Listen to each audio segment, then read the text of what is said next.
Social media पे famous हुए इन लोगों की असलियत क्या है आपने कभी सोची भी नहीं होगी। और इंडिया में आप जो ये लेस, मैगी और कोको कोला वगैरह पीते हो, इनका प्राइस बाहर के कंट्रीज में कितना है। कैसे डोमिनोज पिज्जा का ये ऐप आपकी जान बचा सकता है। और आयरन मैन मूवी में सीक्रेटली ऐसा क्या दिखाया गया है जिससे आपको इस दुनिया का पूरा सीक्रेट पता चल सकता है। भाई वीडियो बहुत मजेदार है, तो चैनल को अभी सब्सक्राइब करके उस बगल वाले बेल आइकन को दबा देना। नंबर 15, जब कैंची नहीं होती और आपको तब भी टेप को काटना है तो अक्सर हम अपने मुंह का यूज करते हैं, बट इसे बिना कैंची के कट करने का एक काफी सिंपल तरीका है। यहाँ आप देख सकते हो, आपको बस उसके थोड़े हिस्से को टेबल पर लगाना है और फिर उसे 45 डिग्रीज पर कुछ इस तरीके से चिपका देना है। और इसके बाद जब आप टेप को खींचोगे तो ये टेप कट जाएगी। और इसी के साथ बात करें कि अगर आपने किसी पेपर पर टेप चिपकाई हुई है और आपको उस टेप को निकालना है तो अक्सर पेपर फट जाता है। पर इस चीज से बचने के लिए आपको उस टेप को दोनों साइड से कुछ इस तरीके से खींचना है। ऐसे पेपर को कम से कम डैमेज होगा और आप टेप को निकाल दोगे। हाँ, इसमें भी पेपर में थोड़ा डैमेज तो होगा पर उसका सैडली कुछ भी नहीं किया जा सकता। नंबर 14, आपने कुछ आइकॉनिक मूवीज में देखा होगा और कई बार ऐसा सुना भी होगा कि किसी ने हैंड पंप उखाड़ के किसी को मार दिया, यानी कि हैंड पंप को एक एक्चुअल वेपन की तरह यूज किया जा सकता है। पर ये बात एकदम गलत है। एक इंसान तो छोड़ो, अगर एक हाथी भी ट्राई करे तो वो हैंड पंप को शायद बाहर भी नहीं निकाल सकती। ये जमीन में काफी अंदर तक होता है और इसके साथ जो पानी होता है इसके अंदर भरा हुआ, वो भी इसके प्रेशर को टाइट करके रखता है और इसलिए इसे जमीन से बाहर निकालना एक इंसान के लिए तो इम्पॉसिबल है। हाँ, इसे तोड़ देना या फिर काट देना एक अलग बात है, पर इसे जमीन के बाहर तो नहीं निकाल सकते, सिर्फ स्ट्रेंथ से। नंबर 13, एक आदमी की जान बच गई डोमिनोज पिज्जा ऑर्डर ना करके। दरअसल ये आदमी कर्क अलेक्जेंडर पिछले 7 साल से रेगुलरली पिज्जा ऑर्डर करता था और फिर अचानक से 11 दिन के लिए इसने पिज्जा ऑर्डर नहीं किया। और ये देखने के बाद जो पिज्जा आउटलेट था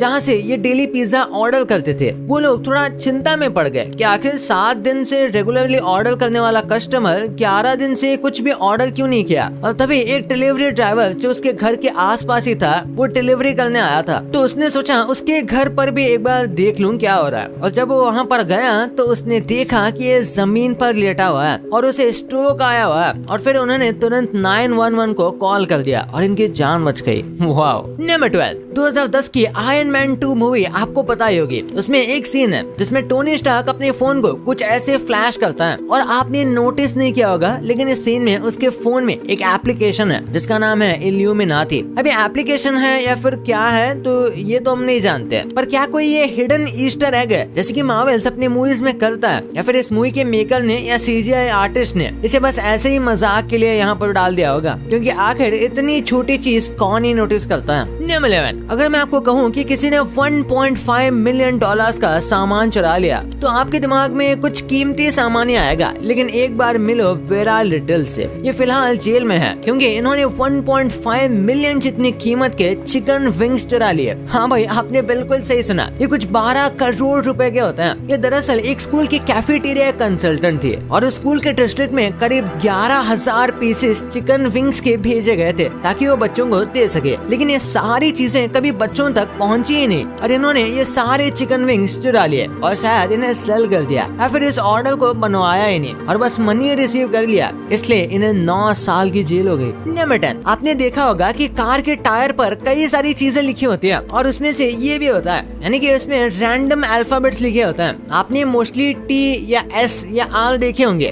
तो आखिर ये है क्या? दरअसल इसे लोड इंडेक्स और स्पीड सिंबल कहा जाता है, यानी कि ये अल्फाबेट्स ये बताते हैं कि ये टायर कितना लोड आराम से झेल सकता है। सारे कार्स के लिए टायर बहुत ज्यादा स्पीड से चलने के लिए नहीं बने होते, सिमिलरली सारी कार भी उतनी ज्यादा स्पीड से चलने के लिए नहीं बनी होती, इसलिए कार के हिसाब से अलग अलग लोड वाले टायर बनाए जाते हैं। जैसे अगर इस पे Q लिखा है तो ये मैक्सिमम लोड 160 km/h का संभाल सकता है, और अगर R लिखा हुआ है तो 170 km/h, और S का मतलब 180 km/h, T का मतलब 190, और उसके बाद डायरेक्ट 200 क्रॉस होता है। 210 km/h के लिए H यूज किया जाता है, 240 के लिए V, 270 के लिए W और लास्टली 300 के लिए Y, जो कि बहुत ही ज्यादा फास्ट चलने वाली गाड़ी में होता है। और रेस कार के टायर्स एकदम अलग से ही बनाए जाते हैं, अगर इन टायर पर दिए गए लोड से ज्यादा स्पीड जाओगे तो ये टायर फट सकते हैं। नंबर 9, जब तक आपके फूड में आपका सलाइवा मिक्स नहीं होता, यानी कि जब तक आप खाने को मुंह में डालकर उसे अच्छे से चबाते नहीं हो, सलाइवा मिक्स नहीं करते हो,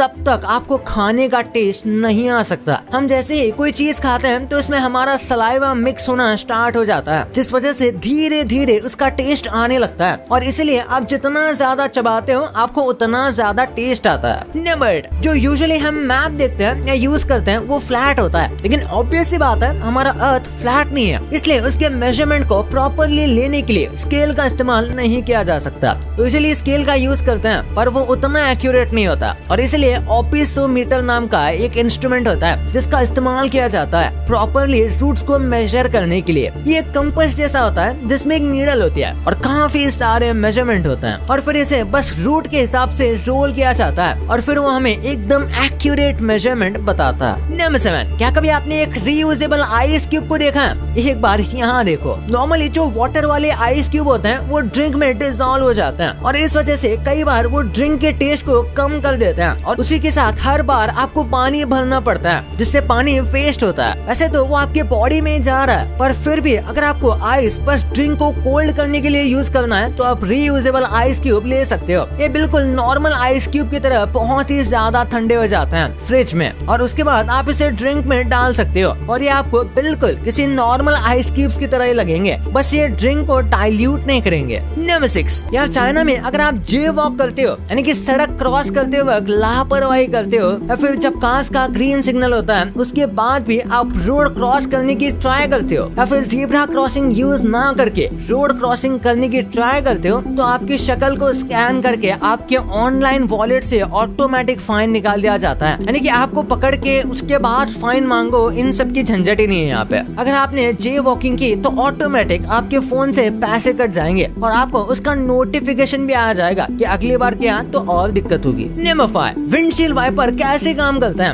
एक बार इस वीडियो को देखो, इसमें एक 3D एनिमेशन की मदद से बताया गया है कि विंडशील्ड वाइपर कैसे काम करता है। हमारे बोनट के जस्ट नीचे ऐसा मैकेनिज्म लगा होता है जो कि वाइपर से अटैच होता है और ये सर्कुलर मोशन में काम करते हैं। जैसे ही हम सिग्नल देते हैं तो बैटरी की पावर से ये काम करना स्टार्ट कर देते हैं और आगे पीछे मूव होते हैं, जैसे कि ये सर्कल रोटेट होता है। ये काफी सिंपल है बट इंटरेस्टिंग मैकेनिज्म है। नंबर 4, आपको पता है जिस व्यक्ति ने न्यूट्रॉन डिस्कवर किया था यानी चैडविक ने, उसके जो टीचर थे वो थे रदरफोर्ड जिन्होंने प्रोटॉन डिस्कवर किया था और उनके भी टीचर थे थॉमसन जिन्होंने इलेक्ट्रॉन को डिस्कवर किया था। यानी कि एक एटम के जो 3 पार्टिकल होते हैं न्यूट्रॉन, इलेक्ट्रॉन और प्रोटॉन, ये तीनों एक कंटिन्यूटी प्रोजेक्ट की तरह लगते हैं कि एक व्यक्ति ने इलेक्ट्रॉन डिस्कवर किया और फिर अपनी रिसर्च को अपने स्टूडेंट्स के पास ऑन कर दी जिसने प्रोटॉन डिस्कवर किया और सिमिलरली उनके स्टूडेंट ने न्यूट्रॉन डिस्कवर किया, यानी कि एक से बड़ा एक कोलैबोरेशन हो गया। नंबर 3, एक बार 1930 का सिगरेट बॉक्स देख लो। आज की पैकेजिंग आपको बहुत ज्यादा बोरिंग लगेगी, तभी वो मेटल कैन में आता था ताकि उसके अंदर के सिगरेट ड्राई रहे और बारिश में बिगड़ ना जाए। और इसे खोलने के लिए सबसे पहले आपको इसके ढक्कन पर जो एक की लगी हुई है उसे तोड़ना पड़ता है और उसके बाद यहाँ पर एक छोटा सा मेटल का पीस होगा जहाँ पर आपको इस की को अटकाना पड़ता है और फिर घुमाना है, बिल्कुल जैसे कि आप किसी पैकेज कैन को खोल रहे हो वैसे खोलना पड़ता है और फिर उसके ऊपर से ढक्कन खुलता है, फिर एक लेयर निकलती है और फिर आते हैं सिगरेट्स और इनको बाहर पुल करने का तरीका काफी यूनिक है। नंबर 2, इंडिया की कई सारी ऐसी चीजें हैं जो इंडिया में तो सस्ती मिलती हैं लेकिन बाहर की कंट्रीज में काफी महंगी है। सबसे पहले बात करें लेस चिप्स की तो ये मोस्टली कंट्रीज में मिल जाते हैं और इन्हें इम्पोर्ट करने की भी जरूरत नहीं पड़ती, ये वहीं पर बनते हैं। इंडिया में आपको ये 5 रुपए का चिप्स का पैकेट मिल जाएगा। हाँ वो बात अलग है कि वो बहुत छोटा हो गया है, पर अमेरिका में तो पैकेट्स की शुरुआत ही कुछ $4 से होती है। और हाँ कुछ ऐसे मसाले होते हैं यानी कि फ्लेवर्स होते हैं जो बस इंडिया में ही मिलते हैं, जैसे ये ब्लू वाला फ्लेवर जो कि स्पेशली वहाँ के इंडियन रेजिडेंट्स के लिए इम्पोर्ट किया जाता है और इसलिए उनकी प्राइस और बढ़ जाती है। जैसे कि आपको यूएसए के कुछ स्टोर्स में कुरकुरे भी मिल जाएगा, लेकिन जो कुरकुरे यहाँ 20 रुपए का मिलता है वही सेम वहाँ पर 600-700 रुपए के मिलेंगे। और वही अगर मैगी का बड़ा वाला पैकेट की बात करें तो वो इंडिया में कुछ 80-84 रुपीज के मिलता है और ये सेम टू सेम अमेरिका में $4 to $5 में मिल जाते हैं, यानी कि ऑलमोस्ट 300 से 400 रुपए में। और ये आपको नॉर्मली कहीं पर भी नहीं मिलते, बल्कि कुछ स्पेसिफिक इंडियन स्टोर होते हैं वही मिलते हैं। और हाँ छोटा पैकेट आपको नहीं मिलेगा, आपको डायरेक्ट बड़ा पैकेट ही मिलेगा। अब बात करें कोको कोला की तो वो इंडिया में सबसे सस्ता ही मिलता है। पंजाब की कुछ गुरुद्वारों के बाहर तो कोको कोला 6 रुपए का मिलता है, लेकिन वही इंडिया के बाहर इसकी प्राइस 300 से 400 रुपए होती है, same amount of Coca Cola के लिए। पर आखिर में पार्ले जी की बात करें तो इंडिया में अभी ये 45 ग्राम वाला पैकेट 5 रुपए में मिल जाता है, पर इस सेम बिस्किट की प्राइस पाकिस्तान में 20 इंडियन रुपीज है और फॉर अमेरिका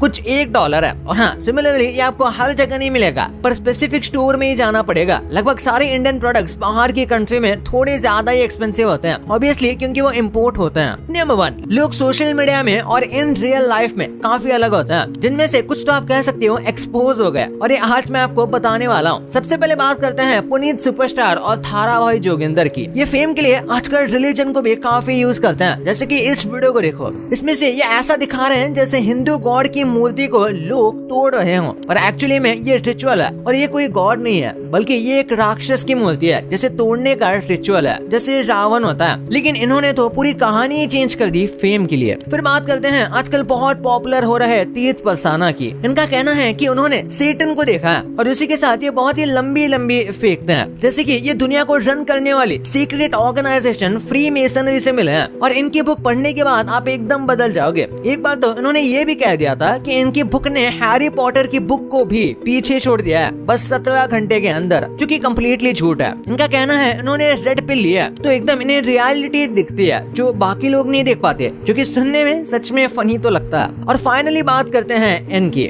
आप सब अनिरुद्ध आचार्य जी महाराज को जानते होंगे, जो कि एक मशहूर गुरु हैं और इंटरनेट पे हाल ही में काफी फेमस भी हुए हैं और कई लोग इन्हें पूकी महाराज बोलते हैं, लेकिन उनका नाम कई बार कंट्रोवर्सीज में आया है। एक एग्जांपल में उन्होंने कुछ ऐसी बातें कही थी जो लोगों को इलॉजिकल लगी वीडियो वायरल होने के बाद। इसमें उन्होंने कुछ ऐसे कमेंट्स किए जो लोगों को गलत और समझ में नहीं आया। एक और कंट्रोवर्सी तब हुई जब उन्होंने अपने प्रवचन में कुछ धार्मिक विचारों को इस तरह प्रस्तुत किया जो लोगों को कंफ्यूजिंग और गलत मैसेज लग रहा था। काफी लोगों ने इन धार्मिक गुरुओं के असर पर सवाल उठाया और ये इंस्टाग्राम में भी एक मीम टाइप बन गया, जिसमें ये किसी से बात करके कुछ पॉइंट प्रूव करने जाते हैं, पर वो हो ही नहीं पाता। भाई ये तो आपको पता चल गया, पर आप जो है सोशल मीडिया पे फेमस मीम्स देखते थे, ये लोग आज कहाँ पर हैं? और क्या सच में बॉडी में ऐसे साइंस होने से आप एक जीनियस हो? इसका आंसर बहुत मजेदार है। और कैसे बेकरी में रखे इस केक की वजह से हजारों लोगों की जान चली गई, वो कैसे, इस वीडियो में पता चलेगा। तो इस वीडियो को अभी जाके देखो यार, बहुत गजब वीडियो है। और अभी तक चैनल को सब्सक्राइब नहीं किया तो चैनल को सब्सक्राइब करके इस वीडियो को लाइक कर देना। तो मिलते हैं अगले वीडियो में, तब तक के लिए बाय।